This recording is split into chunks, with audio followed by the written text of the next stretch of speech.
నమః.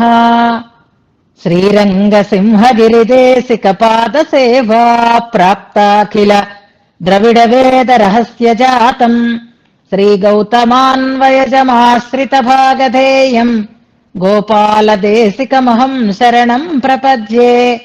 వాధూలాన్వయసञ्जातमप्पलार्यतनूभवम् గోపాలాచార్య సచ్ఛాత్రం వందే వెంకటదేశికम्. శ్రీవాత్స్య వరదాచార్య పౌత్రం తత్పద సంశ్రయం తాతార్యతనయం వందే రఘునాథాహ్వయం గురుం. కాశ్యపాన్వయ సంజాతం నారాయణ పదాశ్రితం శ్రీమన్నారాయణం వందే యతీశ్వరశ్రియాజుషం. సద్గ్రంథాధ్యయన సంగోష్ఠిని ఈనాటి వ్యాసంగానికి సాదరంగా ఆహ్వానిస్తూ కలిసి ప్రార్థన చేసుకుందాం. దేవస్య మహిషీం దివ్యామాదౌ గోదాముపాస్మహే యన్మౌళిమాలికాం ప్రీత్యా స్వీకరోతి స్వయం ప్రభుః. శ్రీవిష్ణుచిత్తకులనందన కల్పవల్లీం శ్రీరంగరాజ హరిచందన యోగదృశ్యాం సాక్షాక్షమాం కరుణయా కమలామివాన్యాం గోదామనన్య శరణః శరణం ప్రపద్యే. జయతు జయతు గోదా విష్ణుచిత్తాత్మజేయం జయతు జయతు దేవీ రంగనాథస్య పత్ని జయతు జయతు తస్యాః భవ్య దివ్యార్థ సూక్తిః జయతు జయతు నిత్యం భక్తగోష్ఠీ తదీయా. శ్రీమత్కృష్ణ సమాహ్వాయ నమో యామునసూనవే యత్కటాక్షైకలక్ష్యాడాం సులభ శ్రీధర సదా. ఈనాడు గోష్ఠికి స్వాగత వచనాలని తెలియజేస్తూ నిన్నటి పాఠ్యాంశాన్ని మననం చేసి మన ముందు ఉంచినటువంటి నాగేశ్వరమ్మ గారిని అందరం అభినందిస్తున్నాం. ప్రథమ ప్రయత్నం అన్నారు, కానీ ఇది అనుభవం ప్రథమం కాదు అని స్పష్టమైంది. ఎన్నో రోజుల నుంచి ఇలాంటి మంచి విషయాలను వినేటటువంటి ఒక సంస్కారం ఉండబట్టి చెప్పకపోతే చెప్పకపోయి ఉండవచ్చు, కానీ చెప్పడంలో సమగ్రతని మాత్రం సాధించారు. ప్రారంభం నుంచి చివరి వరకు కూడా ఇది ఒక్కటి తెలిస్తే చాలు మనం చేస్తూ ఉండేటటువంటి అధ్యయనం సఫలం అవుతుంది. ఎలా కూర్చుకోవాలి, ఎక్కడ ఏది జారిపోకుండా విడిపోకుండా అలానే ప్రలాంగడుగా కాకుండా విషయాన్నంతటినీ కూడా సమయంలో చక్కగా చాలా అద్భుతంగా చాలా అందంగా చాలా స్పష్టంగా కూర్చి మన ముందు ఉంచినటువంటి నాగేశ్వరమ్మ గారిని మనసారా అభినందిస్తున్నాను. ఎక్కడెక్కడి వాళ్ళో వింటున్నారు, ఎవరెవరో కూడా మనకి స్వయంగా పరిచయం లేకపోయినా ఈ రకమైనటువంటి భగవత్ సంబంధం అయితే కలిగింది. ఈ రకమైనటువంటి గ్రంథ అధ్యయన రూపమైనటువంటి ఒక సత్ సంబంధం మన మధ్య ఏర్పడింది. చెప్పండి చెప్పండి అనడం ఇందుకే, ఎందుకంటే ప్రయత్నం చేస్తేనే మనకి నిరంతర మననం సాగుతుంది. చెప్తేనే మీలో ఉండేటటువంటి శక్తి కూడా మిగిలిన వాళ్ళకి తెలుస్తుంది. లేకపోతే ఎవరు వింటున్నారో, ఎలా వింటున్నారో, ఏం గ్రహిస్తున్నారో అనేటటువంటి అవగాహన కూడా రాదు. ఇప్పుడు మళ్ళీ మిమ్మల్ని చూస్తే ఓ అవేళ ఇలా చెప్పారు కదా, ఇంత బాగా చెప్పారు కదా అని ఒకసారి ఆ వ్యక్తి గురించినటువంటి ఒక సంస్కారాన్ని గుర్తించేటటువంటి అవకాశం కూడా ఉంటుంది. మనని మనం పరిచయం చేసుకోవాలి. ఎలాగా అంటే నా పేరు ఇది, నేను ఇక్కడ ఉంటున్నాను అని కాదు, నేను వింటున్నాను, ఇదిగో ఇలా వింటున్నాను అని పరిచయం చేసుకోవడానికి తగినటువంటి ఒక అవకాశంగా కూడా తీసుకోండి ఈ మనన రూపమైనటువంటి వ్యాసంగాన్ని. దాంట్లో ఇవాళ 100% కూడా సాఫల్యాన్ని పొందినటువంటి నాగేశ్వరమ్మ గారికి ఇతోధికమైనటువంటి భగవద్ అనుగ్రహం, ఆచార్య అనుగ్రహం పరిపూర్ణంగా ఉండాలి అని ప్రార్థన చేస్తూ ఈనాటి వ్యాసంగాన్ని మనం ప్రారంభం చేసుకుందాం. ముందుగా పాసుర అనుసంధానం చేసేసుకుందాం. అల్లినాళ్ తామరమేల్ ఆరణంగినింతుణవి మల్లినాడ అండమడ మயில் மெல்லியலாள் ஆயர்குலவேந்தனாகத்தாள் தென்புதுவை வேயற்பயந்த விளக்கு கோலச்சுரி செங்கை மாயன் செவ்வாயின் குணம் வினவும் சீலத்தினல் தென் திருமல்லிநாடி செழுங்குழல் மேல் மாலத்தொடை தென்னரங்கற்கீயுமதிப்புடைய சோலை கிளியவள் தூய நற்பாதம் துணை நமக்கே வாரணமாயிரம் சூழவலம் செய்து நாரண நம்பி நடக்கின்றான் என்னெதிர் பூரண பொற்குடம் வைத்தொப்புறமெங்கோ தோரணம் நாட்டக்கனாக்கண்டேன் தோழினான் நாளை வதுவை மணமென்னு நாளிட்டு பாளை கமுகு பரிசுடை பந்தல் கீழ் கோளரி மாதவன் கோவிந்தனென்பானோர் காளை புகுதக்கனா கண்டேன் தோழினான் இந்திரன் உள்ளிட்ட தேவர் குழாமெல்லாம் வந்திருந்தென்னை மகள் பேசி மந்திரித்து மந்திரக் கோடி உடுத்தி மணமாலை அந்தரி சூட்டக்கனா கண்டேன் தோழினான் நாள் திசை தீர்த்தங்கொணர்ந்து நனி நல்கி பார்ப்பன சிட்டர்கள் பல்லாரெடுத்தேத்தி பூப்புனை கண்ணி புனிதனோடு எந்தென்னை காப்புனான் கட்டக்கனா கண்டேன் தோழினான் கதிரொளி தீபம் கலசமுடனேந்தி செதிரிள மங்கையர்த்தாம் வந்தெதிர்கொள்ள மதுரையார் மன்னன் அடிநிலை தொட்டு எங்கோ அதிரப் புகுதக்கனா கண்டேன் தோழினான் மத்தளங்கொட்டவரை செங்கம் நின்றூத முத்துடை தாமன் நிறை தாழ்ந்த பந்தர் கீழ் மைத்துனன் நம்பி மதுசூதன் வந்து என்னை கைத்தலம் பத்தக்கனா கண்டேன் தோழினான் வாய் நல்லார் நல்ல மறையோதி மந்திரத்தால் பாசிலை நாணல் படுத்து பரிதி வைத்து காய்சின மாக்களிரென்னான் என் கைப்பத்தி தீவலம் செய்ய கனா கண்டேன் தோழினான் இம்மைக்கும் ஏழேஷ் பிறவிக்கும் பத்தாவான் நம்மை உடையவன் நாராயணன் நம்பி செம்மையுடைய திருக்கையால் தாழ்மத்தி అమ్మి మిదిక్క కనాకండేన్ తోషీనాన్. ఇంతవరకు మనం అర్థంతో అనుసంధానం చేసుకున్నాం. అమ్మగారు దోషాలు చెప్పటం లేదు అని అనుకుంటున్నారు మీరు. నిజానికి దోషాలు పెద్దగా ఉండటం లేదు. ఆండాళ్ళమ్మ శ్రీ సూక్తి వైభవమో ఏమో మరి తెలియదు, కానీ ప్రతివారు కూడా చాలా పరిశుద్ధంగా దాన్ని అనుసంధానం చేస్తున్నారు. ఎంచడానికి దోషాలంటూ నిజానికి విషయంలో కానీ లేక అనుసంధానంలో కానీ కనపడడం లేదు. తొట్టుపాటుతో ఏవైనా ఒకటి రెండు పదాలు అటు ఇటు పలికితే పలికి ఉండాలి, కానీ అది దోషంగా పరిగణించాల్సినటువంటి అవసరం లేదు. అయినా ఒక దిష్టి చుక్కలాగా చెప్పాలి కాబట్టి ఏదో ఒకటి చెప్పాలి. అందుకనే చివరిలో దండవత్ ప్రమాణాలు అన్నారు. ప్రమాణం వేరు, ప్రణామం వేరు. ప్రణామము అంటే నమస్కారము, ప్రమాణము అంటే మనకది ఒక రుజువు అన్న అర్థంలో మనం వాడతాం కనుక ఇది కూడా తత్తరపాటే, అంతకు మించి ఇంకేం కాదైనా చెప్పాలి. చెప్తే ఒక సంతృప్తి, ఇంత బాగుంది అని అనుకుంటే దానికి ఏదో ఒకటి మనం దృష్టి పరిహారంగా పెట్టుకున్నట్టుగా ఉండడం కోసం చెప్తున్నాను. అందరూ కూడా బాగా దాంట్లో అభ్యాసం చేస్తున్నారు, శ్రద్ధగా చదువుతున్నారు, శ్రద్ధగా చెప్తున్నారు. కాబట్టే దోషాలు రానివ్వకుండా మన చేత పలికిస్తున్నారు ఆచార్యులు. దండవత్ ప్రణామములు అని అనుకుందాం. అదొక్కటే, ఏదో ఒకటి చెప్పాలి కదా అని గుర్తొచ్చి చెప్తున్నాను. అది దోషం కాదు. ప్రణామము అన్నది మనకి తెలిసినటువంటి పదంగానే మనం భావన చేసుకుందాం. ఇక మనం నిన్న స్వామి పాదాన్ని పట్టడం అనేటటువంటి ఒక అంశాన్ని గురించి ప్రస్తావన చేసుకున్నాం. ఆ పాదం తగిలితే రాయి స్త్రీగా మారినటువంటి ఒక అంశాన్ని కూడా నిన్న మనం చదువుకుంటూ దాంట్లో విశ్వనాథ వారు దాన్ని అందించినటువంటి వైనాన్ని మనం అనుసంధానం చేసుకున్నాం. విశ్వనాథ వారు చెప్పినటువంటి ఆ రాతికి కలిగినటువంటి చైతన్యపు తీరు మనలో కూడా కలుగుతుంది భగవత్ సంబంధం వల్ల అని నిన్న మనం అనుసంధానం చేసుకోవడానికి ప్రధాన ప్రయోజనం. అహల్య అంటే ఏదో ఒక రామాయణంలో ఒక స్త్రీ అని అనుకోకుండా ఆ అహల్య లాంటి వారమే మనము అని మనం అనుసంధానం చేసుకున్నాము. భగవంతుడు అలాంటి వారికి కూడా చైతన్యాన్ని కలిగించి శాప విమోచనం చేసేవాడు అవుతాడు అనే ప్రధాన అంశాన్ని అక్కడ మనం చెప్పుకున్నాం.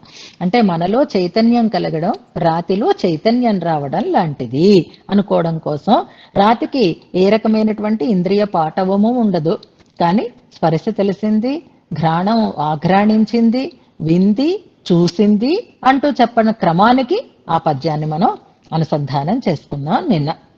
అది చమత్కారంగా పెరియవాచాంబిళ్ళే వ్యాఖ్యానించారు అన్న విషయంతో సహా మనకి నాగేశ్వరమ్మ గారు ఇందాక మనకి చక్కగా అనుసంధానం చేసి వినిపించారు. చాలా సమగ్రంగా ఉంది ఆవిడ యొక్క మననం. ఇంకా ఏది మనం నిన్నటి విషయాలు చెప్పుకోవలసినటువంటి అవసరం లేదు అన్నంతగా నిన్నటి విషయాలు మనకి తెలిసాయి. నిన్నటి పాసురంలో చెమ్మై ఉడయ తిరుక్కయ్యాల్ అనేటటువంటి ఒక పదాన్ని మనం అనుసంధానం చేసుకున్నాం. సెమ్మై ఉడయ తిరుక్కై అనంటే ఆ పదానికి మనం రెండు అర్థాలు చెప్పుకున్నాం. రుజుత్వం కలిగినది అని ఒక అర్థం చెప్పుకున్నాము, ఎర్రని శ్రీహస్తము అని ఒక అర్థాన్ని మనం చెప్పుకున్నాం.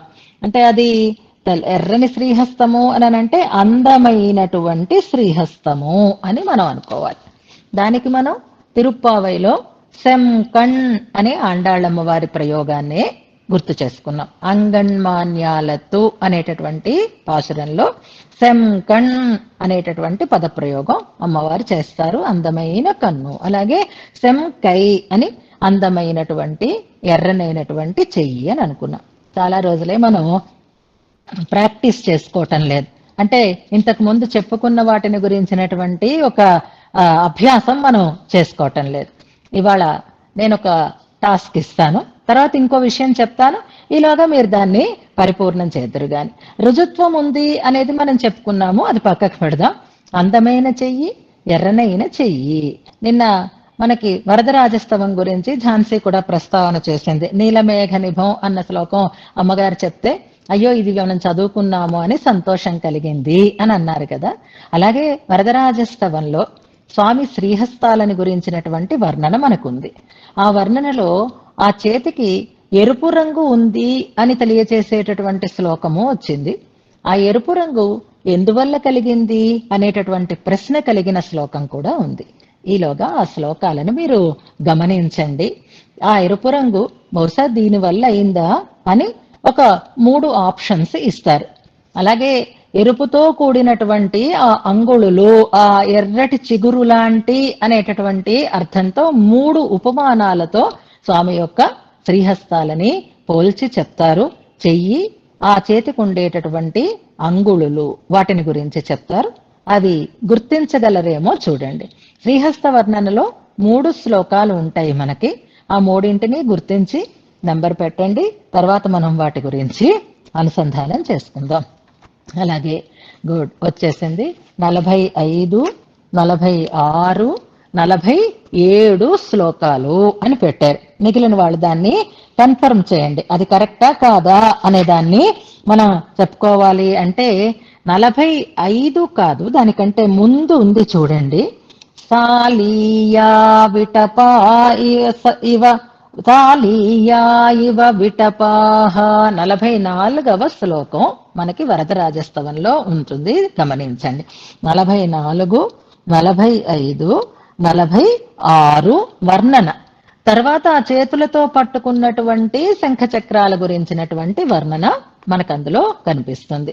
అక్కడ 3 ఉపమానాలు చెప్పారు. అంటే విటపము అంటే కొమ్మ అని అనుకున్నాము, చాలా వృక్షపు కొమ్మలలాగా ఉన్నాయి, అది కూడా చివరిని చిగుళ్ళు ఉన్నటువంటి చాలా వృక్షపు కొమ్మలు అన్నారు ఒక ఉపమానం.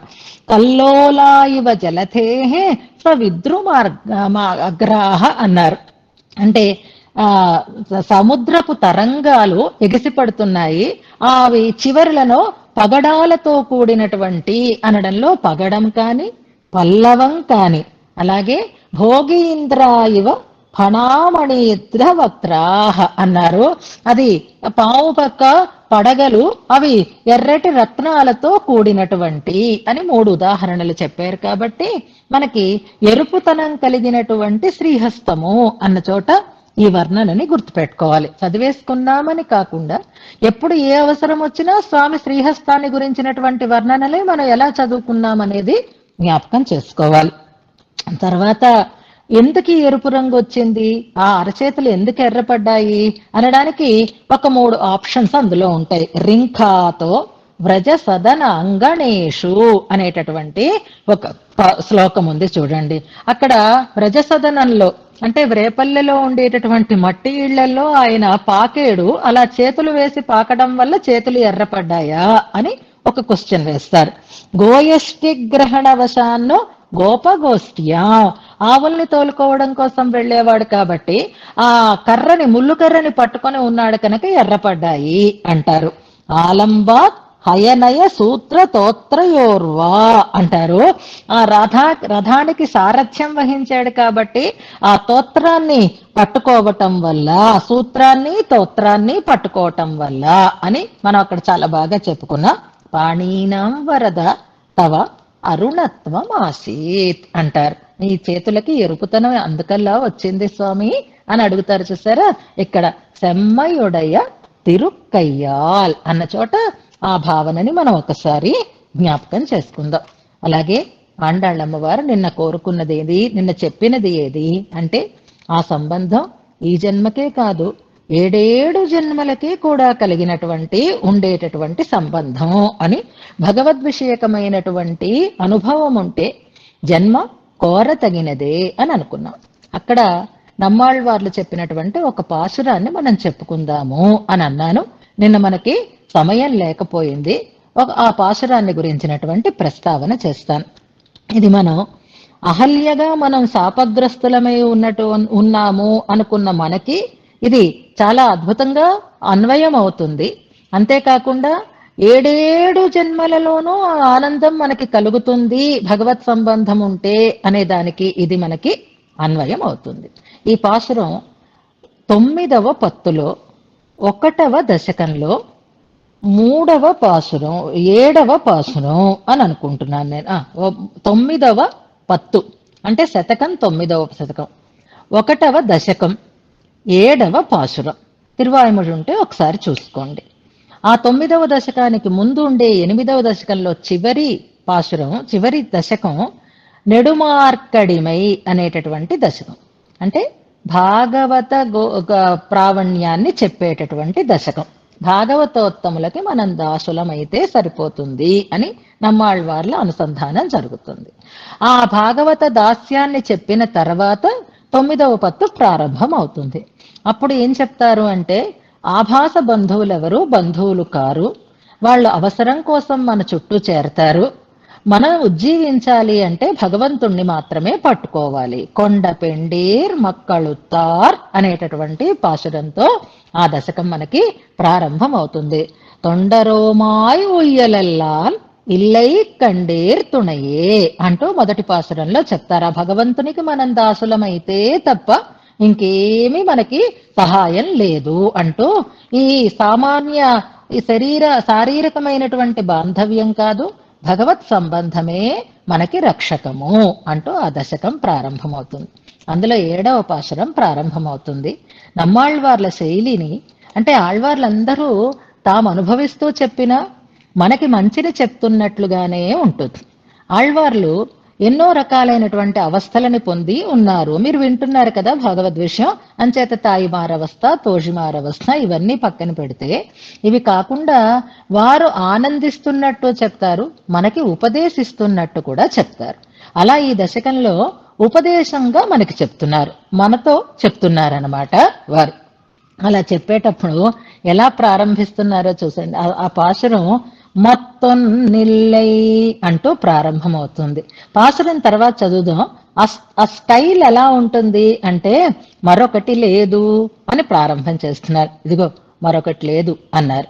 మరొకటి లేదు అని అంటే మనకి రక్షకమైనది మరొకటి లేదు, ఇంతకంటే మనకి ఆశ్రయించదగినది మరొకటి లేదు అని అర్థం.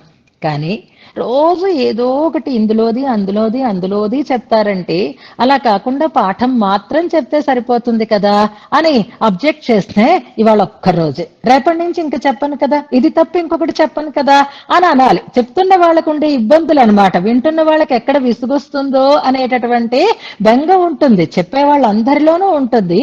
అలా చెప్తున్న నమ్మాళ్వార్లలో కూడా ఆ బెంగ ఉంది. ఈ పాశురం అలా ప్రారంభం అవుతుంది అనమాట. అంచేత వినేవాళ్ళని తన వైపు తిప్పుకోవాలి, వాళ్ళ ఆదరం తగ్గకుండా చూసుకోవాలి. అంటే ఎంత బాగా చెప్తారో ఆళ్వార్లు అనడానికి చెప్తున్నాను. మైకు దొరికింది కదా అని బోర్ కొట్టిస్తే ఎవరు వింటారండి, వినరు కదా. అందుకని ఆళ్వార్లు కూడా చెప్తున్నారు మొత్తం నిల్లై. ఇంకోటి చెప్పను అంటే ఇప్పుడు ఒకటి చెప్పి మళ్ళీ తర్వాత ఇంకొకటి చెప్పి ఇది కాదది అని నేనేమనను, ఇదే దీనికంటే మరొకటి మీకు రక్షకమైనది లేదు అని అంటున్నారు. అంతేకాదు నేను ఎక్కువసేపు చెప్పను, ఇవాళ పాఠం కూడా చెప్పేసుకుందాం మనం తొందర తొందరగానే. సురుంగచ్చొండ్రో ఆళ్వార్లు అంటున్నారనమాట. మొత్తం నిల్లై, నేను మార్చను నా మాటని, ఇదే చెప్తాను, మరొక రక్షకం ఉందని నేను చెప్పను.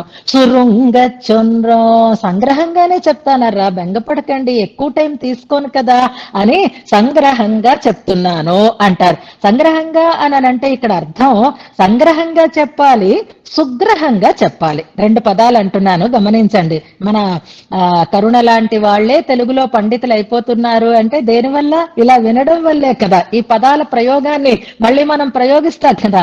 సంగ్రహంగా అంటే మనకి తెలుసు, సుగ్రహంగా. ఇప్పుడు సంగ్రహంగా చెప్పాలి అని అంటే చాలా సంక్షిప్తంగా చెప్పేస్తే అందులో ఉండే విషయం మనకి కొరత పడుతుంది. ఎలా చెప్తున్నారు ఇందులో ఇప్పుడు నమ్మాళ్ళ వార్లు అని అంటే, ఇదో ఇవాళ మననం చేసిన ఆమె చెప్పినట్లుగా చెప్తున్నారు. నిన్న గంటం పావు చెప్పుకున్న పాఠాన్ని 5 నిమిషాలలో ఎంత అందంగా చెప్పారో, అది కూడా ఎక్కడ ఏ విషయం వదలకుండా అలా ఉండాలన్నమాట. అంచేత సంగ్రహంగా ఉంది కదా అని కొరత ఉండకూడదు, అర్థం కాకుండా కూడా ఉండకూడదు. కాబట్టి సుగ్రహంగా అని అర్థం తీసుకుందాం. సంగ్రహంగా చెప్పాలి, సుగ్రహంగా చెప్పాలి. మననం చేసే వాళ్ళందరికీ నమ్మాళ్ళవార్లు చెప్తున్న సూచన అని అనుకోండి. సంగ్రహంగా ఉండాలి, సమయానికి తగినట్టు ఉండాలి. సుగ్రహంగా ఉండాలి, నిన్న చెప్పిన విషయాలన్నీ మళ్ళీ మనకి తలుపుకొచ్చేటట్లుగా ఉండాలి. సురుంగచ్చొండ్రో అంటున్నారు. ఎవరికి చెప్తున్నారండి? మాకా, మిగిలిన వాళ్ళకా అంటే ఇక్కడేనండి, సద్గ్రంథాధ్యయన సంగోష్ఠికే ఈ పాఠం అంతా కూడా. మానిలత్ అంటున్నారు, ఈ భూమండలంలో ఉన్న వాళ్ళకి చెప్తున్నాను అంటున్నారు. అంటే ఈ విషయం వాళ్ళకి సంబంధించింది కాదా, మిగిలిన వాళ్ళకి సంబంధించింది కాదా అంటే కాదు. అవును, అయి ఉండొచ్చుగాక. ఇది నిత్యసూరులకి అనువర్తిస్తుంది. భగవంతుణ్ణి ఆశ్రయిద్దాము, భగవంతుణ్ణి తలుద్దాము అనే మాట. కాకపోతే ఉపదేశం మాత్రం మానిలతో, ఈ భూమండలంలో ఉన్న వాళ్ళకే. నిత్య విభూతిలో ఉన్న వాళ్ళకి ఉపదేశం అవసరం లేదు కదా. విషయం వాళ్ళకి అనుగుణమైనది కావచ్చు, కానీ వాళ్ళకి చెప్పాల్సినటువంటి అవసరం ఉండదు కనుక మానిలత్తు. మానిలత్తు అయితే ఎవరికి చెప్తున్నారండి? ఏ గ్రూప్ కి చెప్తున్నారండి? ఆడవాళ్ళక, మగవాళ్ళక, బ్రాహ్మణులక, తెలివైన వారిక, తెలివి తక్కువ వారిక అని అంటే అందరికీ. ఇక్కడ అర్హత అనేది నిర్ణయింపబడి లేదు, అందరికీ చెప్తున్నాను. అందరూ దీన్ని గ్రహించదగినటువంటి వారే అని అంటున్నారు. అంటూ చేస్తున్నటువంటి ఉపదేశం ఏదో తెలుసా? సిత్తవేండా సిందిప్పే అమయం. చాలా అద్భుతమైనటువంటి ఉపదేశం. నమ్మాళ్ళవార్లు చేస్తున్నటువంటి ఉపదేశం, మనని గురించి చేస్తున్నటువంటి ఉపదేశం, సంగ్రహంగా సుగ్రహంగా చేస్తూ ఉండేటటువంటి ఉపదేశం. సిత్తవేండా చెదరకండి అంటున్నారు. సిదరుగై అంటే చెదరడం అని అర్థం అనమాట. ఎప్పుడు మనం చెదురుతామో, ఎప్పుడు మనం కదులుతామో, ఎప్పుడు ఇటు అటు మనం పరుగులు పెడతామో అప్పుడు మనకి ఆయాసం వస్తుంది. సిత్తవేండ, మీరు కదలక్కర్లేదర్రా, మీరు చెదరక్కర్లేదర్రా, మీరేమీ పనులు చెయ్యక్కర్లేదు, ఇటు అటు పరుగులు పెట్టక్కర్లేదు. ఇంతకంటే గొప్ప మంచి ఉపదేశం మనకి కుదరదు. గుర్తుపెట్టుకోండి. మనం ఆనందం కోసం ఏం చెయ్యాలి, ఫలితం కోసం ఏం చెయ్యాలి, రక్ష కావాలంటే ఏం చెయ్యాలి అంటే ఈ పని చెయ్యాలి, ఈ పూజ చెయ్యాలి, ఈ వ్రతం చెయ్యాలి, ఈ గ్రంథం చదవాలి, ఈ స్తోత్రం చదవాలి, ఇలాంటి పరుగులు మీరేమి పెట్టకండి. సిత్తవేండా, ఆ పనులు ఈ పనులు చేసి మీరు ఆయాసపడాల్సినటువంటి అవసరం లేదు, చెదరాల్సినటువంటి అవసరం లేదు. మన భగవంతుడు ఎంత సులభుడు అంటే సిందిప్పే అమయం కండీర్. ఆ సిందిప్పే అమయం కండీర్ఘర్. ఆ భగవంతుణ్ణి తలిస్తే చాలండి, ఇంకేం అక్కర్లేదు. మనస్సులో భగవంతుణ్ణి మనం స్మరిస్తే చాలు. సిందిప్పే అమయం, అక్కడ అవధారణ కూడా ఉంది చూడండి. ఇంత సులభంగా ఎవరు చెప్తారు? ఒక్కసారి భగవంతుణ్ణి తలవండి చాలు. సిందిప్పే అమయం కండీర్ఘల్. అవునర్రా, నిజంగానర్రా, చింతిస్తే చాలర్రా అని కండీర్ఘల్ చాలుసుమండి అంటాం. చూసారా మన ప్రయోగాలు? ఏమండి, ఒక్కసారి ఆ శ్లోకం చదివితే చాలండి అంటాం. చాలండి, ఆ అండి ఎందుకు, చాలు అంట కదా. కానీ వ్యవహారికంగా ఇక్కడ కండీర్ఘల్ చాలుసుమండి అంటున్నారనమాట. అవునా, అంత సులభమా అని అంటే అందో అనిలాగా తల మీద కొట్టుకుంటున్నారు. అందో అనడంలో అయ్యో అని విచారం అన్నమాట. ఇంత సులభంగా నేను చెప్తున్నాను. భగవంతుడి స్మరణ చేస్తే చాలు, ఇంకే శ్రమ మనం పడక్కర్లేదు అంటూ ఉంటే కూడా, అంత సులభంగా మీకు లాభం కలుగుతూ ఉంటే కూడా దాన్ని చేజార్చుకుంటున్నారే. చేతిదాకా వచ్చినది చేజారిపోతే అయ్యో అయ్యో అని అనిపిస్తుందా అనిపించదా?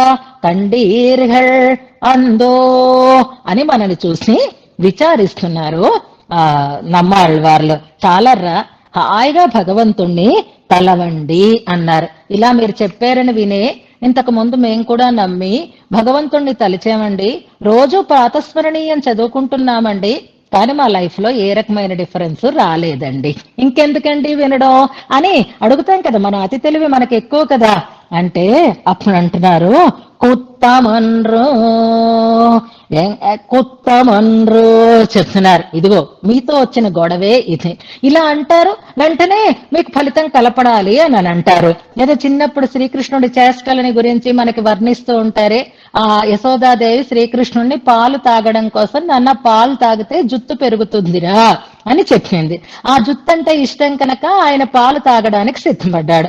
ఒక గుటక వేసి జుత్తు ముట్టుకొని చూసుకుంటున్నాడు, ఎంత పెరిగింది ఎంత పెరిగింది అని.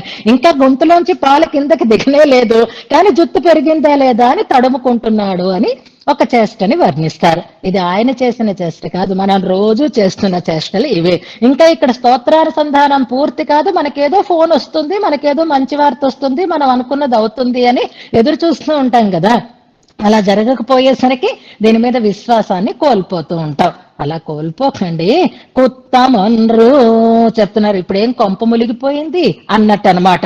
కుత్తమన్ను, అయ్యో ప్రాతస్మరణీయం చదివేసేవండి నెల రోజుల నుంచి అని మీరేం బెంగపడాల్సిన అవసరం లేదు. ఇప్పుడేమి కొంప ములిగిపోలేదు అని మనం అంటాం కదా, ఇప్పుడేమి పిడుగు పడలేదు, ఇప్పుడేమి ఇబ్బంది కలగలేదు. చదివితే ఏమైనా నష్టం జరిగిందా, ఏమైనా ఇబ్బందా మీకు? చదివారు, మంచి పనే కదా చేశారు అంటారు. మనం ఏ పని చేసినా ఆ పని వల్ల మనకి వెంటనే ఫలితం కలగకపోయినందువల్ల చింతించాల్సిన అవసరం లేదు. ప్రహ్లాదుడు అడుగుతాడు కదా, హాయిగా నామస్మరణం చెయ్యండర్రా, ఏమిటి మీకు ఇబ్బంది అని అడిగినట్లుగా కుత్తమన్రు ఎంగళ్ పెత్తం తాయన్ వడమధురై పిరందాన్. మనస్వామి పెత్తం ఆయన్ అని అర్థం అనమాట. అక్కడ పెద్ద తాయన్ అంటే మన కన్న తల్లి అని గబుక్మని అనిపిస్తుంది మనకి. పెత్తం ఆయన్ అని అక్కడ పదం. పెత్తం అనే పదం వచ్చింది చూసారా. ఈ పదానికి నేను అర్థం చెప్పను, మీరే చెప్దురు గాని. ఎలాగా అంటే, తిరుప్పావైలో ఒక పాసురాన్ని మీకు నేను జ్ఞాపకం చేస్తాను. ఆ పాసురం పెత్తమ్మై తుణ్ణం కులత్తిల్ పిరందా అనేటటువంటి ఒక ప్రయోగం. ఇంకే పాసురం నేను చెప్పక్కర్లేదు కదా. పెత్తమ్మై తుణ్ణం కులత్తిల్ పిరందా అనే పాసుర పాదాన్ని గమనించండి.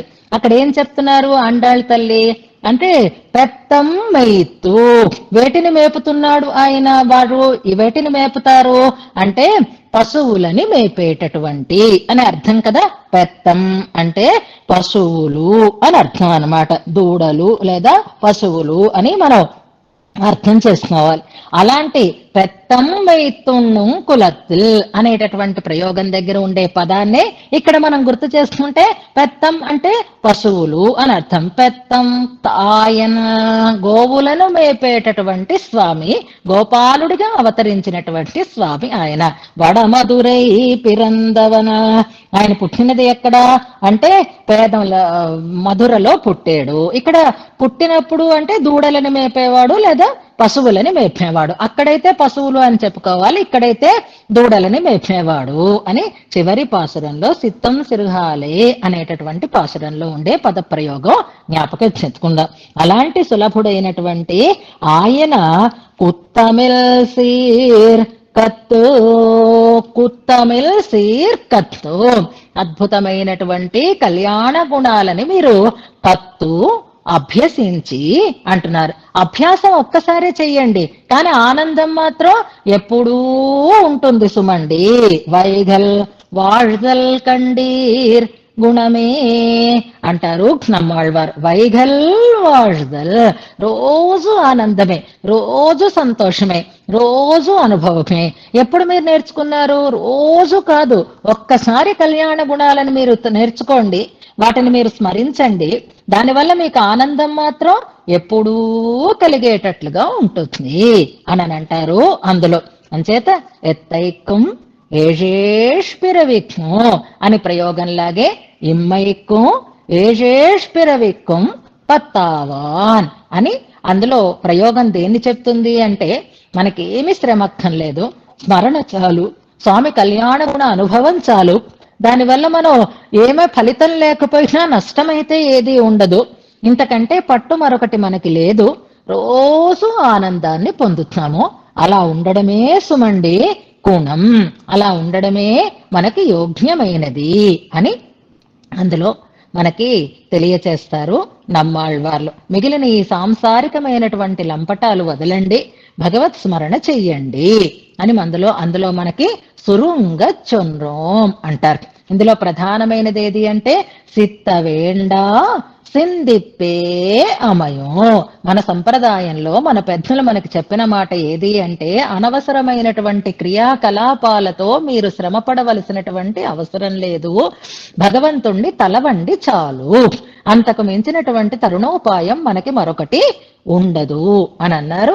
దానివల్ల మనకు కలిగేటటువంటి లాభం ఏది అంటే నిరంతరమైనటువంటి ఆనందం అని చెప్తారు. ఈ పాసురం ద్వారా మనకి చెప్పబడుతున్నది ఏమిటి అంటే, మనం ఇప్పుడు చేస్తూ ఉండేటటువంటి ఈ వ్యాసంగాలు ఎలాంటివి అంటే సులభమైనవి, సుఖమైనవి, ఆనందాన్ని కలిగించేవి, సులభంగా మనకి అనుసరించటానికి వీలైనవి అని అంటారు. అలా భగవంతుని యొక్క సంబంధం కావాలి, అది 7 జన్మలకి ఉండాలి అంటూ నిన్నటి పాసురంలో గోదమ్మ వారు మనకి తెలియచేసి, ఇవాల్టి పాసురంలో లాజహోమం అనేటటువంటి ఒక వైవాహికమైనటువంటి ప్రక్రియ గురించి ప్రస్తావన చేస్తున్నారు. అమ్మి మిదిక్క అన్నారు వెనుకటి పాసురంలో, సన్నికళ్ళు తొక్కించాడు అని అన్నారు. ఇప్పుడు ఇందులో లాజహోమం అంటారు. అంటే లాజలు, పేలాలని అగ్నిలో వ్రేల్చేటట్లుగా చేస్తున్నారు. వివాహ సందర్భంలో ఒక్కొక్కసారి ఒక్కొక్కరికి ఒక్కొక్క ప్రత్యేకతను ఇస్తూ ఉంటారు. కన్యా సంబంధమైనటువంటి వారికి అందులో ప్రధానంగా కన్యాదానం అనేటప్పుడు కాళ్ళు కడిగి కన్యాదానం చేసేటటువంటి వాడు కన్యాపిత అవుతాడు. తల్లి అంటే తల్లి నీరు పోస్తుంది. ప్రధానంగా ఆ ప్రక్రియని నిర్వహించేటటువంటి వాడు కన్యని కన్నటువంటి తండ్రి అవుతాడు. అలాగే వివాహంలో కాశీయాత్రకు వెళ్ళేటప్పుడు స్నాతక వ్రతం అవుతున్నప్పుడు ఆ కన్యని కన్నటువంటి తల్లి ఆ పెళ్లి కుమారుడిని అలంకరిస్తుంది. కాటికి పెట్టడం అలాంటివన్నీ ఆ తల్లి చేత చేయిస్తూ ఉంటారు. అలాగే ఆ అన్నదమ్ముడికి ప్రాధాన్యం 2 సందర్భాలలో మనకి కనిపిస్తుంది. కాశీయాత్రకు వెళ్ళేటప్పుడు బతిమాలి ఆ పిల్లండి మళ్ళీ వెనక్కి తెచ్చుకునేటప్పుడు బావమరిదే ముందర ఉంటున్నాడు, రండి మా అక్క చెల్లెల్ని వివాహం చేసుకుందరు గాని అని బతిమాలి తీసుకుని వస్తాడు. అదే ఉల్లి బెల్లం రాయడం ఇలాంటి వేడుకలు కూడా అక్కడ ఉంటూ ఉంటాయి. అలాగే తర్వాత అంతకంటే వైదికమైనటువంటి ప్రక్రియలో, అది వేడుక అని అనుకుంటే వైదికమైనటువంటి ప్రక్రియ ఏమి అంటే ఈ లాజహోమం అని అంటారు. తాళీపాకమని ఆ ప్రక్రియ వివాహ ప్రక్రియ అయిన తర్వాత చేస్తున్నారు. అందులో చివరిగా ఇంక ఈ లాజహోమంతో ఇంచుమించుగా వైవాహికమైనటువంటి ప్రక్రియ పరిపూర్ణం అవుతుందన్నమాట. అప్పుడు అన్నదమ్ములకి ప్రాధాన్యం ఉంటుంది. అన్నదమ్ముడు స్వయంగా ఆ వధూవరుల చేత లాజహోమం చేయిస్తాడు. ముఖ్యంగా వధువు అగ్నిలో ఆ లాజలని వ్రేల్చటం అనేటటువంటి ఒక పవిత్రమైన సన్నివేశాన్ని ఇప్పుడు కలగంటోంది ఆండాళ్ తల్లి. ఇక్కడ అన్నదమ్ముడు ఎవరు అని చెప్పలేదు, ఇది విచిత్రం. నా అన్నదమ్ములు వచ్చి అంటూ ఈ పాసురాన్ని చెప్తుంది. ముందుగా పాసురాన్ని మనం అనుసంధానం చేసుకుందాం. వరిసిలైవాన్ ముఖత్తెన్నమార్తాం వందిట్టు ఎరిముఖం పారిత్తు ఎర్నై మున్నే నిరుత్ని అరిముఖనచ్చుదన్ కైమేల్ ఎన్ కై వైత్తు పొరిముఖందట్ట కనాత్కండేల్ తోషి నాన్. గార్హస్థ్యాన్ని స్వీకరిస్తున్నాడు. అంతకుముందు బ్రహ్మచారిగా ఉన్నాడు ఆయన. బ్రహ్మచారిగా అయితే ఆయన వంట చేసుకోవలసినటువంటి అవసరం ఉండదు. ఆ తర్వాత గృహస్థు అయితే తమ కోసం కానీ అతిథుల కోసం కానీ ఒక ఆశ్రయంగా ఉండేటటువంటి ఆశ్రమం కనుక నిత్య నివేదన చెయ్యాలి కాబట్టి ఆ తళియ చేసుకోవాలి, వంట చేసుకోవాలి. దాన్నే స్థాళీపాకం అని అంటారు. అది ఇద్దరు చేయించడంలో ఆయన చెయ్యి కిందని ఉంటుంది, పెళ్లి కుమార్తె చెయ్యి పైన ఉంటుంది. అలా లాజహోమం చేయిస్తున్నారు అగ్నిలో. ఇక్కడ కనాకండేన్ తోషీనాన్ అనేది మనం పక్కకి పెడదాం. క్రియాపదాలని ఇందులో మనం ముందుగా కనుక్కుందాము. అట్ట అని పదం ఉంది చూడండి. ముఖందట్ట అని అక్కడ ఉంటే, ముఖం అంటే మనం ముఖము అనే అర్థంలో గబుక్మని భ్రమపడతాం.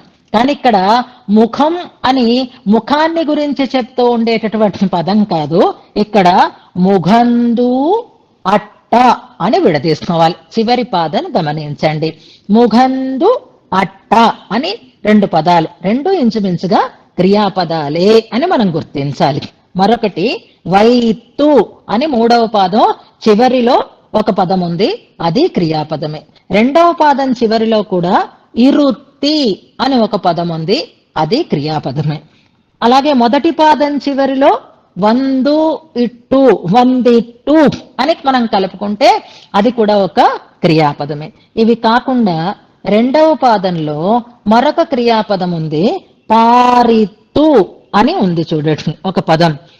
ఎరిముఖం పారిత్తు అని ఒక పదం ఉంది, అది కూడా క్రియాపదమే.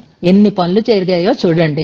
ఎన్ని రకాలైనటువంటి క్రియాపదాలు ఉన్నాయి అంటే అక్కడ జరుగుతూ ఉండేటటువంటి ఆ ప్రక్రియలో ఎన్ని పనులు జరుగుతున్నాయో దాన్ని బట్టి మనం ఇందులో అనుసంధానం చేసుకోవాలి. ఇప్పుడు పాశురాన్ని మొదటి పదం నుంచి ప్రతి పదార్థాన్ని తెలుసుకుంటూ వద్దాం. వరి సిలై అని ప్రారంభం అవుతోంది. మత్తళం కొట్ట వరిసెంగం నిన్రుద అనే పాశురాన్ని జ్ఞాపకం చేస్తుందా. వరిసెంగం అన్న చోట వరి అంటే వర్తులములు కలిగిన, రేఖలు కలిగిన అని మనం అక్కడ అందమైన శంఖము అని పెట్టుకున్నాం. ఇక్కడ వరి శిలై, శిలై అంటే ధనస్సుని గురించి చెప్తున్నారు. వరి శిలై అందమైనటువంటి విల్లు లాంటి వాణ్ ముఖత్తు, వాణ్ ముఖత్తు. వాణ్ అంటే ఇక్కడ అందమైనటువంటి శిలా, ధనస్సు అన్నారు అంటే ధనస్సు ఆకారంలో ఉండేటటువంటి కనుబొమలు, ఆ కనుబొమలతో అందంగా ప్రకాశిస్తూ ఉండేటటువంటి నుదుటి భాగం, ఆ నుదుటి భాగంలో ఉండేటటువంటి ఒక సౌందర్యాన్ని చెప్తూ అలా మెరిసిపోతూ ఉండేటటువంటి వారు అని చెప్పడంతో వరి శిలై వాణ్ ముఖత్తు. వరి అందమైన, శిలై ధనస్సు అంటే, వాణ్ణుదల్ అని ఒక ప్రయోగం మనం వింటామే. అందమైనటువంటి కాంతి కలిగినటువంటి ముఖము అంటే పాలభాగము కలిగిన వారు. ఎవరికి ప్రాధాన్యం ఇస్తుంది? ఆ పెళ్లి కుమార్తె యొక్క అన్నదమ్ముల యొక్క అందాన్ని చెప్తోంది. అంటే వరసకి అన్నదమ్ములు అవ్వచ్చు, లేదా ఆయన వైదిక బ్రాహ్మణోత్తముడు కనుక అందరూ సఖ్యంగా ఉండేవారు కాబట్టి ఆ రకంగా వచ్చిన వాళ్ళు అన్నదమ్ములు అవుతారు అని అనుకోరు. మేనమావలకు ఒక చోట, అన్నదమ్ములకి ఒక చోట, ఇలా రకరకాలైనటువంటి ప్రాధాన్యాలు ఉన్నట్టుగా ఇప్పుడు వాళ్ళ విలక్షణత్వాన్ని చెప్తోందనమాట. వరి శిలై వాణ్ ముఖత్తు ఎన్ ఐమార్ అని అనుకోవాలి. ఎన్ఐమార్ అంటే ఏ అన్నెమీర్గల్ ఇలాంటివి, తల్లులారా అనే ప్రయోగాన్ని మనం వింటూ ఉంటాం.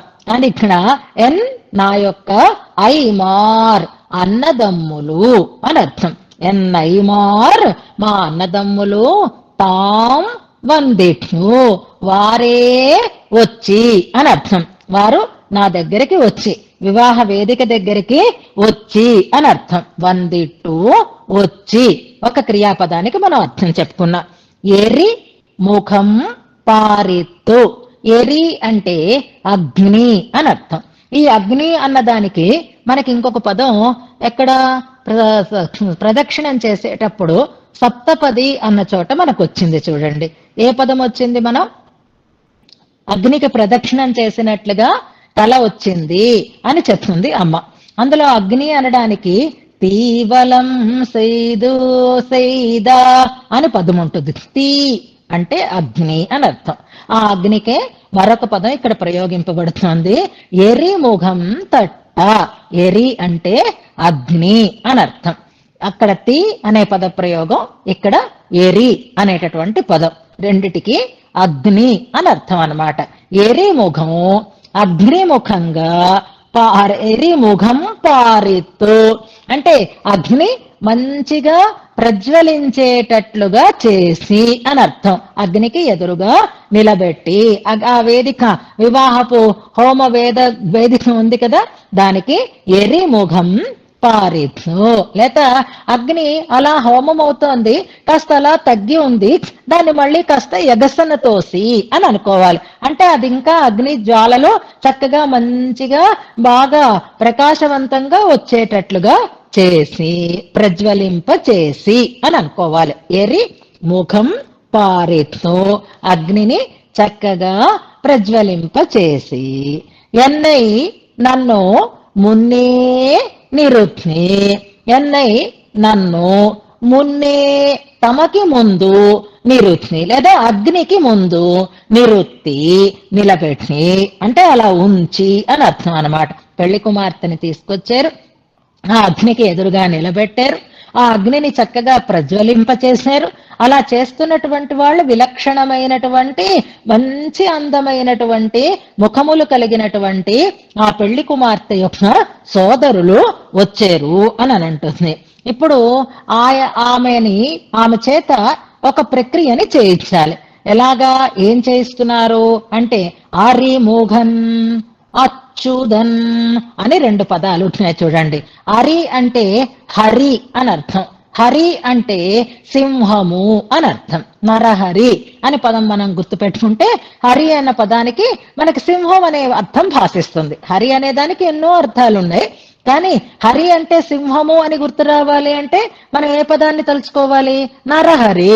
నరుడు సింహము కూడా, నరసింహం నరహరి అని ప్రయోగాలు మనం గుర్తు చేసుకుందాం. హరి మోఘన్, ఈయనలా ఉన్నాడట పెళ్లి కొడుకు అంటే హరిముఖం, సింహం లాంటి ముఖాన్ని కలిగి ఉంటున్నాడు ఆయన. అంటే ఇప్పుడు నరసింహస్వామి అవతారాన్ని ఎత్తాడా అంటే సింహం అనేసరికల్లా దగ్గరించటానికి వీలు లేకుండా ఉన్నాడు అని అర్థం. ఇందుకు ఇక్కడ ఈ విశేషణం ఏమిటి? ఇంతకు ముందు అన్నదమ్ముల అందాన్ని గురించి ప్రశంసించింది కదా అందాల తల్లి. ఇప్పుడు తన అన్నదమ్ములని చూస్తుంది, తన భర్తగా ఉన్నటువంటి ఆ పెండ్లి కుమారుణ్ణి చూస్తోంది. వాళ్లలో ఉండేటటువంటి సౌందర్యాన్ని చెప్పింది, ఈయనలో ఉండేటటువంటి సౌందర్యాన్ని చెప్పాలి కదా, ఈయనకు ఉండేటటువంటి ఒక వికాసాన్ని చెప్పాలి కదా. అలా కాకుండా ఆరి మోఘన్ అని ఎందుకు చెప్తోంది? ఇందుకే వ్యాఖ్యానాలు చదవాలి అని అంటారు. అక్కడేమో అన్నదమ్ముల ముఖాలు కాంతివంతంగా ఉన్నాయి, అందరికీ మంచిగా ఆకర్షించేటట్లుగా ఉంటున్నాయి. నిజానికి అన్నదమ్ములు వచ్చారు అంటే సరిపోతుంది, కానీ వాళ్ళు విలక్షణంగా ఉన్నారు, తీరుగా ఉంటున్నారు, ముఖాలు తేజస్వంతంగా ఉన్నాయి, ఏ అవయవానికి ఆ అవయవం తీర్చిదిద్దినట్లుగా అవుతున్నాయి, ముఖాలు చాలా ఆకర్షణీయంగా కనిపిస్తున్నాయి. అందుకే వరిసిలై వాణ్ముఖత్తు అన్నయ్యమార్ అని. ఏదైనా ఒక వివాహం అనేసరికల్లా ఒక వేడుక కదా, అందులో ఈ సంబంధాలలో ఈ బావమరిధి అనేటటువంటి సంబంధాలు ఉంటే, మేనరికపు సంబంధాలు ఉంటే ఒకరినొకరు వేళాకోళాలు చేసుకోవడం అనేటటువంటి ఒక సరదా ఇంతకు ముందు ఉండేది. ఆత్మీయతలు అలాగే ఉండేవి, చనువు అలాగే ఉండేవి, మాటలు అలాగే ఉండేవి. అందులో వివాహపు సందర్భంలో అయితే ఆ సరదా మరికొంత ఎక్కువగా ఉండేది. ఇప్పుడు ఈ అన్నదమ్ములు బావమరుదులు వచ్చారు, వాళ్ళు సరదాగా ఉన్నారు, ఉత్సాహంగా ఉన్నారు, సంతోషంగా ఉన్నారు, ముఖాలు ఆనందంగా వెలుగుతున్నాయి. అందుకే మరింత సౌందర్యం ఇనుమడించింది, ఆ ముఖాన్ని అందంగా వర్ణించింది గోదామ్మవారు. ఈయన ఎలా ఉన్నాడు మరి? ఈయనకి పెళ్ళవుతుంది, ఈయన మాత్రం సంతోషంగా ఉండడా?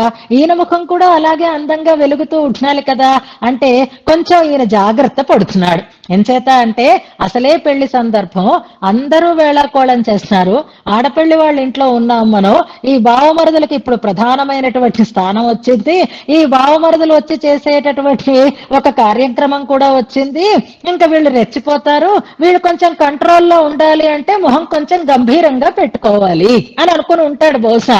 అందుకని ఎవరైనా ఆయనని వేళాకోళం చేసి వరస కలిపి పరాచికాలు ఆడతారేమో అని అలా పరాచికాలు ఆడడానికి కూడా అవకాశం ఇవ్వకుండా గంభీరంగా మొహం పెట్టుకుని ఉన్నాడు అంటారు పెరియవాచాంబిళ్ళే వ్యాఖ్యానంలో.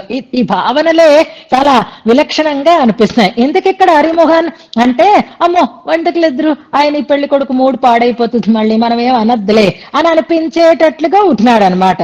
మంచిగా ఉంది ముఖము, కానీ ఎవ్వరూ ఆయన దగ్గర చనువు తీసుకోవడానికి వీలు కానట్లుగా గంభీరంగా ఉంటున్నాడు.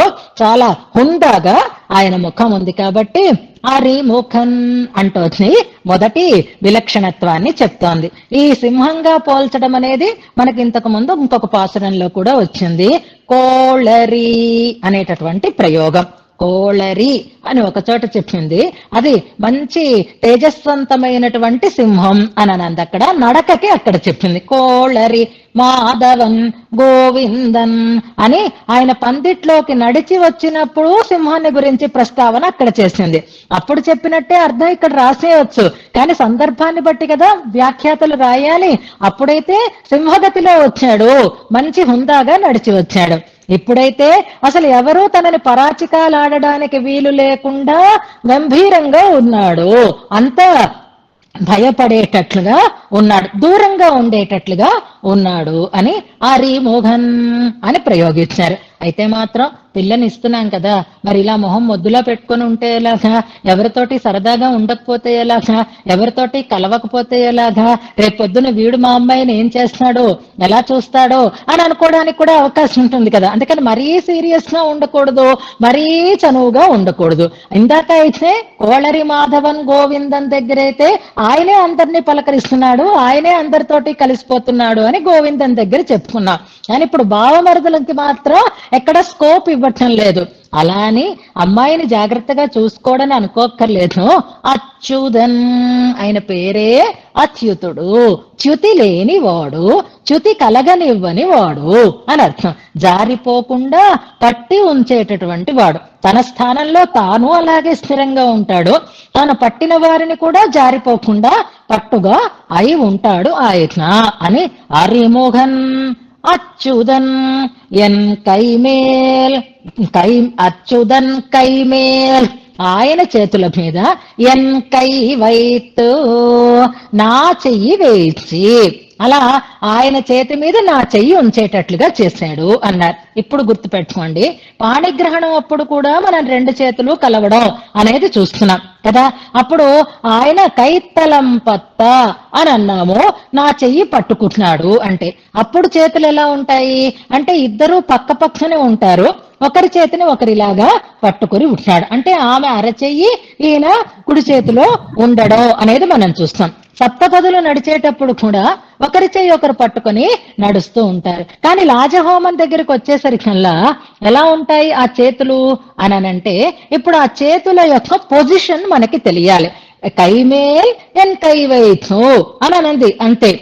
కానీ ఆ చేతిని ఎలా వేయించారు అంటే ఇలా చెయ్యి చాపమని ఆ చేతిలో ఈ చేతిని వేయించారా, ఎలా ఉన్నాయి ఆ చేతులు, ఇది మనకి తెలియాలి. అంటే ఇప్పుడు ఆమె చేత ఒక ప్రక్రియని చేయించాలి.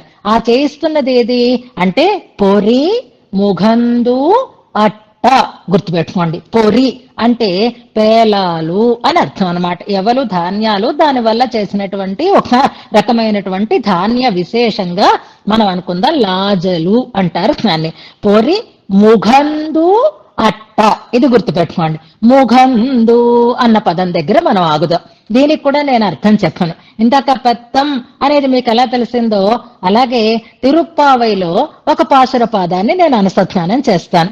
దాన్ని బట్టి మీరు అర్థం చెప్పగలగాలి. ముగందు కొడు ఆర్త్ ఏరి, ఎక్కడుంది, ఏ పాసురంలో ఉంది ఈ ప్రయోగం? ముగందు కొడు ఆర్త్ ఏరి, మేఘాన్ని ప్రార్థిస్తుంది. Very good. 4వ పాసురం అని వస్తుంది. ఆషిమషైక్షణ అనేటటువంటి పాసురంలో ఆழிయుల్ పుక్కు అంటుంది, సముద్రంలోకి ప్రవేశించు అంటుంది. అలా ప్రవేశించినటువంటి ఆ స్థితిలో ముఖందు కొడు అని ఒక ప్రయోగం చేసింది ఆండాళ్ళమ్మవారు. అక్కడ ఏమర్థం చెప్పుకుంటాం మనం? ఏం చేయమంటోంది మేఘాన్ని అంటే సముద్రంలో ప్రవేశించు, ముఖందు కొడు అనడానికి ఏమిటి? మునిగి తీసుకో అంటుంది. అంటే ప్రవేశించడం అంటే ఏదో దూరం నుంచి కాళ్ళు తడుపుకోవడం కాదు, దగ్గరికి వెళ్ళడం కాదు, ముఖందు కొడు అంటారు. అంటే పూర్తిగా దాంట్లో మునిగి పూర్తిగా ఆ సముద్రపు నీటిని నువ్వు స్వీకరించి ఆర్తు తేంచి ఏరి పైకి లేచి అని అర్థం అనమాట. అంటే ఇప్పుడు మునగడం అనేటటువంటి ఒక పదాన్ని మనం తీసుకుందాం. ముఖందుకుడు అంటే మునిగి అని అర్థం. మునగడం అంటే మళ్ళీ మునకలు వేయడం అని అంటారు. ఈ మునగడం అనే దానికి ఇంకొంచెం క్లారిటీ కావాలి అంటే ముంచి అని అర్థం అనమాట. ఇప్పుడు నీళ్లల్లో ముంచడం, పాలల్లో ముంచటం ఇలాంటి పదప్రయోగం మనం ఎప్పుడు చేస్తాం అంటే అవి అతిశయంగా ఉండాలి, దాంట్లోంచి మనం పూర్తిగా మనం ప్రవేశించి అందులోంచి మనకి కావలసిన దాన్ని తీసుకోవడం, దాన్నే ముంచటం అని అర్థం. ఇప్పుడు అక్కడ పేలాలు పెట్టి ఉన్నాయి, అందులోంచి ముంచి అంటే చేతులతోటి తీసుకోవాలి. ఎలా తీసుకోవాలి అంటే రెండు చేతుల్ని ఇలా పెట్టి దాంట్లోంచి పువ్వులు అవి కూడా మనం ఇలా తీసి ఇలా వేస్తూ ఉంటాం.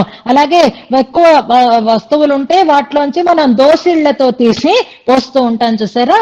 అలాగా ఇప్పుడు ఈ పెళ్లి కొడుకుని ఇలా రెండు చేతులు పెట్టించారు.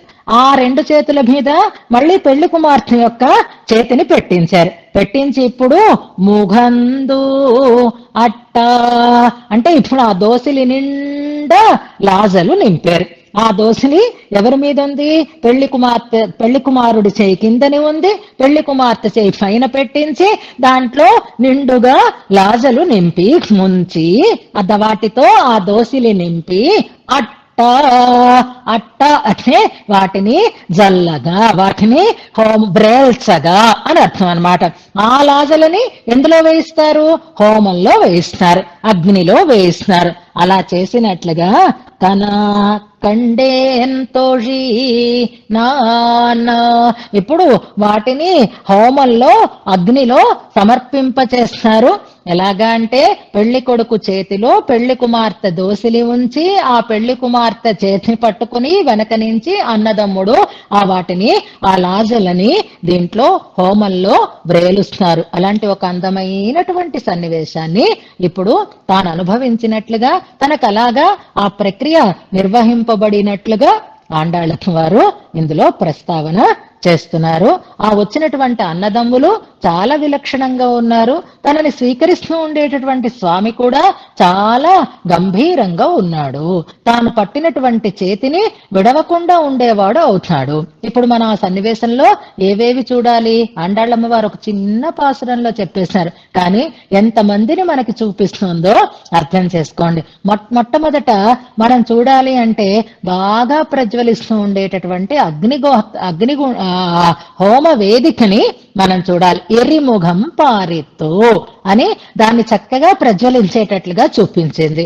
వచ్చినటువంటి అన్నదమ్ములు ఎంత విలక్షణంగా ఉన్నారో చెప్పింది. వాళ్లే వచ్చారు, నన్ను అగ్ని దగ్గర నిలబెట్టారు అంటే ఎంత చనువుగా, ఎంత ఆత్మీయంగా ఆ పనిని వారు నిర్వహిస్తున్నారు అనే దాన్ని సూచన చేసింది. ఎదురుగా నిలబడి ఉన్నాడు ఆయన పెళ్లి కుమారుడు పెళ్లి కుమార్తె పక్క పక్కనే ఉన్నారు. ఆ ఇద్దరి చేతులని కలిపి ఆ చేతి మీద చేయి ఉంచి లాజహోమాన్ని చేయించినట్లుగా నాకు కల వచ్చింది అంటోంది ఈ పాసురంలో. ఇంచుమించుగా దీంతోటి మనకి ఈ వైవాహికమైనటువంటి ప్రక్రియ పరిపూర్ణమవుతుంది. చాలా అద్భుతమైనటువంటి రీతిలో ప్రతి అంశాన్ని కూడా ఆండాళ్ళమ్మ వారు ఇందులో అనుభవిస్తూ తర్వాత ఊరేగింపు అనేటటువంటి ఒక ఉత్సవం నిర్వహింపబడింది అని అంటారు. ఇది వైదికమైనటువంటి ప్రక్రియ అయితే ఆ తర్వాత అందరికీ వేడుకగా వాళ్ళు ఏనుగు మీద ఊరేగినటువంటి అంశం మనకి తెలియబడుతుంది. అలాంటి లాజహోమ రూపమైనటువంటి ఒక వైవాహిక ప్రక్రియని ఈ పాసురంలో ఆండాళ్ళమ్మ వారు అనుభవిస్తున్నారు. ఇందులో ముఖందు అట్ట అనేది ఎప్పుడు గుర్తుపెట్టుకోండి. ముఖం తట్ట అనేసరికల్లా ముఖం ముఖం ముఖం అనేటటువంటి ఒక భావన కలిగి మనకు మళ్ళీ అర్థం భాషించేటటువంటి అవకాశం ఉండదు.